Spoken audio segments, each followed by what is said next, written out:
What's going on, YouTube community? It's your boy YfgmBlogTv coming straight out of Cincinnati, Ohio. Now, in this game, I'm just going to recap the Clippers versus the San Antonio Spurs Game 4. This game was pretty much great. This was epic. This was a must-win for the Clippers, and this was also a must-win for the Spurs to move up 3-1 in this series. You had everything in this series. I mean, in this game that I thought was going to be. It was just the Spurs. They didn't play bad. But they also didn't play great. I'm going to explain what I mean by that. But the Clippers, they just fought with an edge. They knew they had to win this game, and they knew that they couldn't lose this game. Because if they lost this game, it was possibly pretty much was going to be over with. Now, let me just talk about the Spurs real quick. The Spurs, this is my thing with the Spurs. And I know Tony Parker is somewhat banged up, but he played pretty well this game. I'm going to keep saying this. They need to just go ahead and run the offense through Kawhi Leonard, because for some reason, when they run the offense through him and let him be loose and let him get going, this dude is just unstoppable. He knocks down threes. He knocks down mid-range shots. He goes to the free throw line.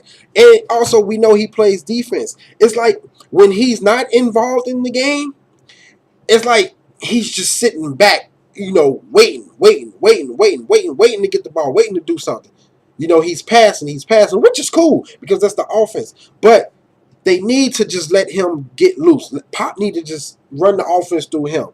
Because those last couple minutes, he hit back-to-back threes. Now before that, he didn't even take a shot a while before he hit those back-to-back threes. They need to do that if they want to win this series. Tim Duncan played well. He had 22 points. He was 8 of 13. Kawhi Leonard was 10 of 19, 26 points, 7 rebounds, 5 assists. Tony Parker had 18.7 of 15, but they didn't have no fucking help from Danny Green and Manu Ginobili. Manu Ginobili is looking like the Manu Ginobili that lost against the Miami Heat in 2013. This dude cannot make a fucking basket.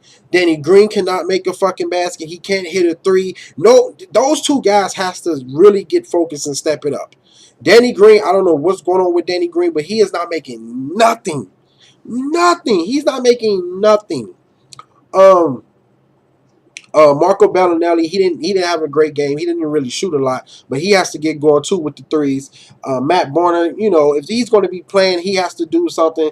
But Ginobili, like I said, Ginobili has to stop turning the ball over. He has to score more. He has to just play like, this team just need to play like they want to repeat. You understand?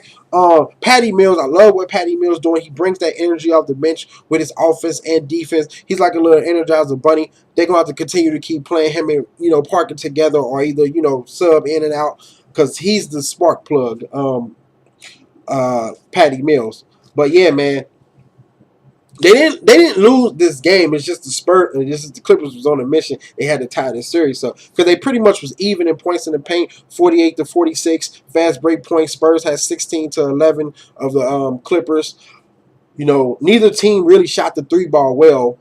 24%, 27%, and what really did it was the play of Austin Rivers coming in off the bench with 16 points. He 7 of 8. He was a spark plug. He was something that I haven't seen him do since he got with the damn Clippers. Of course, Jamal Crawford, he hit a couple shots, 15 points coming off the bench. But other than that, they don't really have to worry about too much as far as bench. The bench of the Spurs dominated the bench of the Clippers. So they don't really have to worry about the Clippers bench going crazy because it hasn't happened yet. It's either going to be Jamal Crawford, and unfortunately, it was Austin Rivers this game. Now, J.J. Redick, he had 17 points. Kawhi Leonard played him very, very well. DeAndre Jordan, he had a couple block shots, 4 or 5 block shots. He's not going to really give you too much of the scoring, especially unless it comes from lobs and dunks. He doesn't create his own shot. Matt Barnes, he only had 4 points. Blake Griffin, he was a good key point in this game.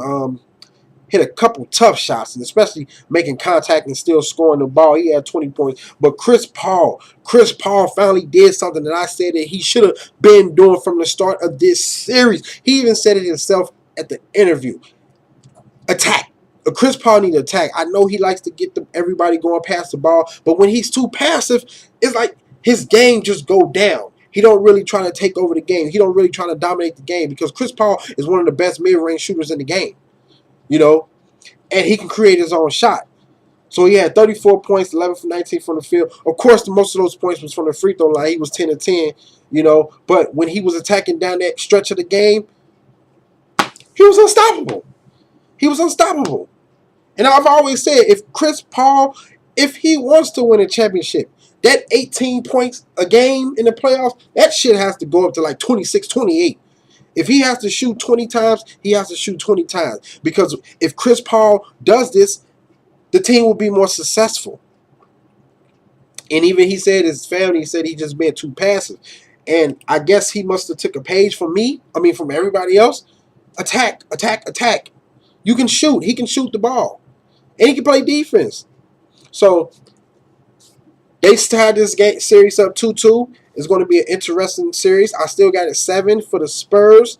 It might be 6. Just don't know what's going to happen in the next game. But yeah, man, this is going to be an interesting series. But you guys tell me what you thought about this game. Comment, subscribe, favorite, like, share. Hit me up on Twitter, Facebook, Instagram, and I'm out. Deuces.